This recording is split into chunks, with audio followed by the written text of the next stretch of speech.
At last, Felipe posts update after being sick. Fans kinabag.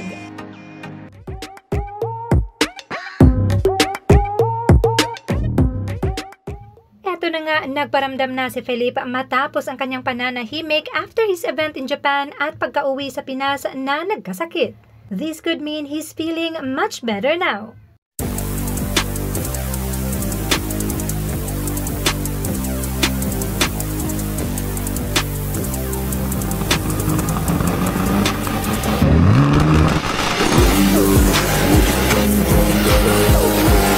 Kinabag din ang mga fans with this video at nag-brainstorming and overthinking na if this is a project or a new endorsement.